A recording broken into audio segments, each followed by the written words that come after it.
गुरु गुड़ ही रहे, चेला चीनी हो गए। ज़्यादा दिनों की बात नहीं है, संवत 1900 की एक सच्ची घटना, मतलब विचित्र घटना सुनिए। उस घटना ने यह कहावत प्रमाणित कर दिया कि गुरु गुड़ी रह गए, चेला चीनी हो गए। दक्षिण के एक शहर में भगवान श्री कृष्ण का मंदिर है। महंत थे उस समय बाबा धर्मदास जी थे। एक दिन एक अहीर का लड़का उनके पास आया और उनका चेला हो गया। वे माता पिता हीन एक 12 साल का लड़का था। वे अपने गांव में अपने काका के पास रहता था। मगर उसको काका ने ऐसी केके लगाई कि लड़के को भागना पड़ा। लेकिन यदि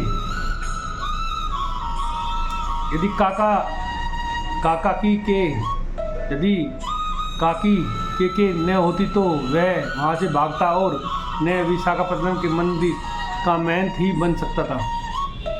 शहर के समस्त रईस, समस्त अलंकार और समस्त भक्त नारी उस मंदिर में आया करते थे और मूर्ति के साथ ही महंत को भी प्रणाम किया करते थे। इसलिए यह सिद्धांत माना गया कि मालिक की कृपा छिपी रहती है, रोज के भीतर भी पोष रहता है। अस्तु उस लड़के को नाम से मिला गरीबदास को दिन भर मंदिर की 5 गाय वन में चरानी पड़ती थी। दोपहर और शाम को वे अपनी बनाई रोटी खाई पढ़कर सो रहे थे। यही गरीबदास की दिनचर्या थी। लिखना पढ़ना कुछ नहीं, पूंजी बंदगी कुछ नहीं, दूध पीना और गाय चरना।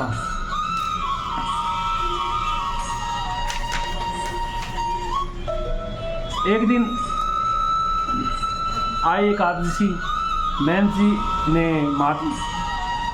जी महात्मा ने गरीबदास से कहा, आज दोपहर को यहाँ मत आना, मेरा व्रत है, इसलिए भोजन शाम को बनेगा। तुम आधा सेर आटा और 20 आलू लिए जाओ। दोपहरी कुछ ना करना, वन की कड़ी बीनकर आग सुलगाना, पानी से उस जगह को पवित्र कर देना, समझिए। गरीब जी हाँ, धर्म अपने अंगोछे पर आटा गूंथना, मैं तुमको एक लौकी का कमंडल दूंगा, उसमें पानी का काम करना, समझे। गरीब देव जानने का बोला।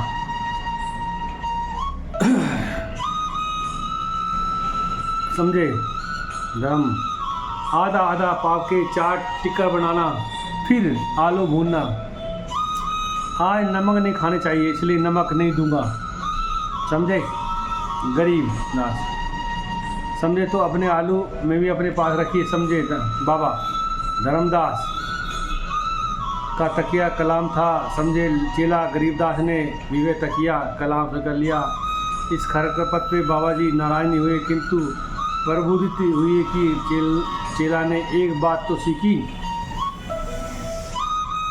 धर्मदास पागल है क्या, नमकीन आलू और भी अच्छे लगते हैं, सेंधापन मिलता है, सौदापन मिलता है, और समझिए गरीबदास समझे।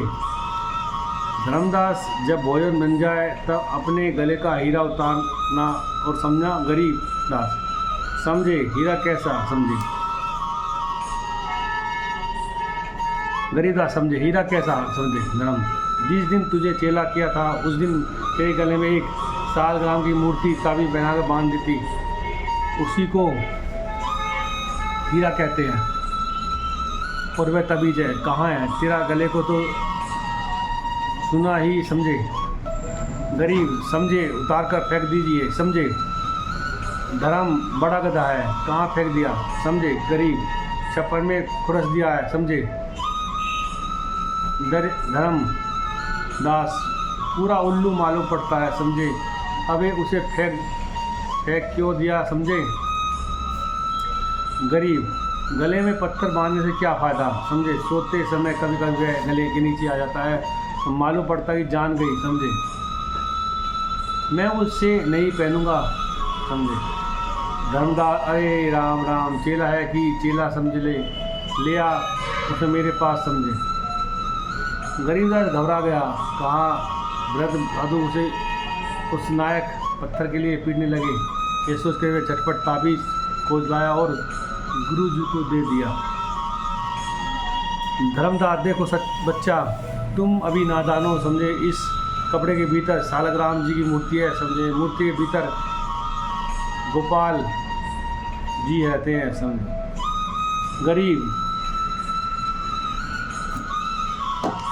गरीबदास भाई गोपाल जी जिन्होंने बीनंदन मन में अवतार लिया था, समझे। मेरी जाति के थे, अहिर थे, दिन भर गाय चराया करते थे, मुरली बजाया करते थे, समझे। धर्म हाँ वही, समझे। जब भोजन बना लो तब इसको गले में उतार कर आगे रख देना और कहना कि गोपाल जी भोग लगाओ, समझे। फिर तुम भोजन करना, समझे। गरीब, समझे। धर्म अच्छा तो आ हीरा बांध दूँ, समझे।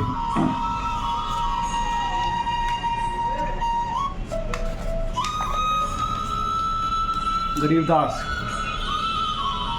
समझे। धर्म कोई हरेज नहीं है, समझे। गरीबदास ओह, समझे। धर्मदास हट नहीं करना चाहिए, समझे। गरीबदास गले में नहीं पहनूंगा। सोते समय कभी गोपाल जी के ने मेरा गला टाप दिया तो चोर आदमी को दूर ही रखना चाहिए, समझे। मेरी कमर में बांध दीजिए, समझे।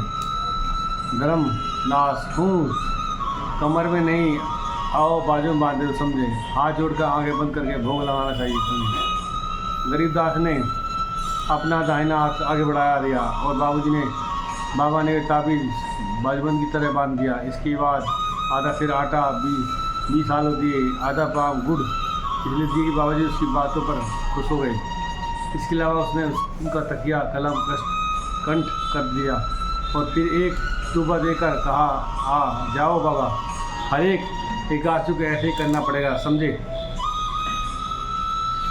गाय लेकर गरीबदास ने नदी का रास्ता पकड़ा। जब दोपहरी हुई तब गुरुजी की बताई हुई विधान के अनुसार गरीबदास ने 4 टिक्कड़ बनाए, आलू भूनकर भुर्ता बनाया और चारों पर थोड़ा थोड़ा रख दिया। ढाक के पत्तों पर एक पत्तल भी बना ली, उसी पर चारों टिक्कड़ रख दिए, मूर्ति भी रख दी। इसके बाद उसने अपने दोनों हाथ जोड़े और आंखों बंद कर ली। फिर कहा, गोपाल जी भोग लगाओ।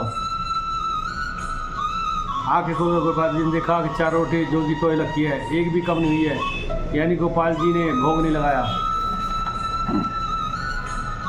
वह सोच रहा था कि कम से कम 1 रोटी तो गोपाल जी खा ही लेंगे। उसने फिर नेत्र बंद किए, फिर वही प्रार्थना की, मगर टिकड़ों में कमी नहीं हुई। गरीबदास जी ने प्रतिज्ञा की गई तब तक गोपाल जी भोग लगाएंगे, तब तक वे भोजन नहीं करेगा। गुरु जी की आज की भी ऐसी थी, ऐसा मुमकिन नहीं हुआ कि भोग लग जाए और भोजन में कोई कमी ना आए।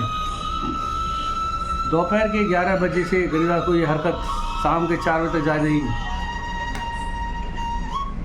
गोपाल जी ने देखा कि गरीबदास व्रजमुख है।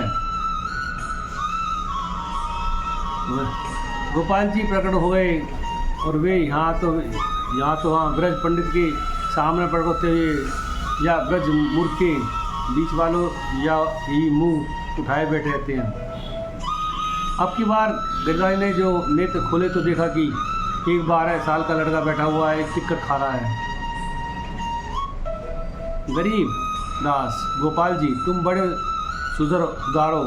जी चाहता है कि चिमटे के रह जाऊं, मगर हो कठोर भी बहुत, समझे। मार डाला भूख से तब प्रकट हुए। पहले ही बुलावे में आ जाता तो क्या घट जाती। मुस्कुरा कर गोपाल जी ने कहा, अब पहले ही बुलावे में आ जाऊं करूँगा। झटपट एक टिक्कर ख़त्म करके गोपाल जी खड़े हुए और बोले, तुम भूखे हो तो नहीं रह जाऊंगा। गरीब दास, नहीं एक टिक्कर ज़्यादा था, मुझ समझे गोपाल जी, लेकिन अब की बार मैंने साथ राधा जी भी आएगी, तुम्हारे 2 ही टिक्कर बजेंगे, समझे। गोपाल जी अंत ध्यान हो गए और गरीबदास ने भोजन किया। क्या उस टाइम कैसा मनोज होगा, भगवान साक्षात पैदा सामने प्रकट हो गए।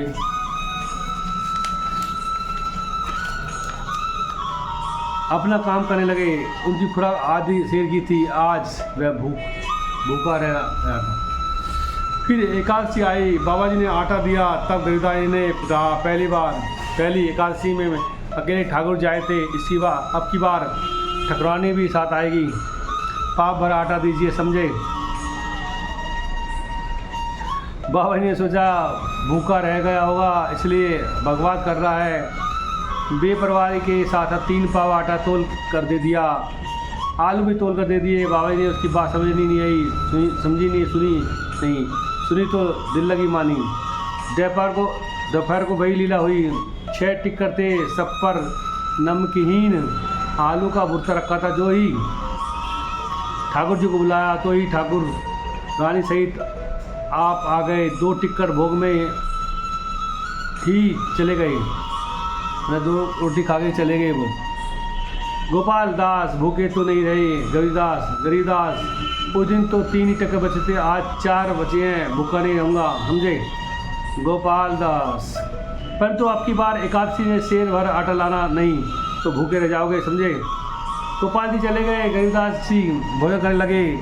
उसने गोपाल जी की बात नहीं याद रही, क्योंकि वह इस बात को समझ नहीं पा सके कि दिल लगी समझी थी, मलासी मजाक समझी थी। फिर एकादशी आई। गरीबदास ने 3 पाव आटा लिया, पीले 6 टिक्कर बने, फिर भोग लगाकर गए। ठाकुर जी और ठाकुरान जी के साथ 2 मूर्तियाँ और उधारी, सत्य मामा और रुक्मणी जी सहित चारों ने 4 टिक्कर उठाए और अपने लिए 2 ही टिक्कर देखकर गरीबदास महसूस कर रह गए। उसने सोचा, ठाकुर जी की ठकुरानियों का अंत नहीं है क्या।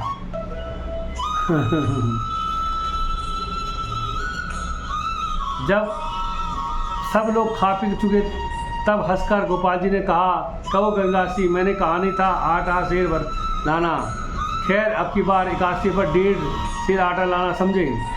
गरीब सो क्यों, समझे। गोपाल दास, मेरे 2 शाखा भी आने चाहते हैं, मनसुखा और श्रीधामा। वे तो अभी आ ही रहते, कहते हैं कि मैं गरीबदास को देखेंगे कि कैसे भोग लगाता है, समझे। गरीबदास, उनकी लाने की जरूरत नहीं थी, मैं ठाकुर जी को ही भोग लगाता हूँ, या ठाकुर जी के खानदान भर को। गोपाल जी समझो चाहे न समझो, अब की बार आटा ज़्यादा लाना, समझे।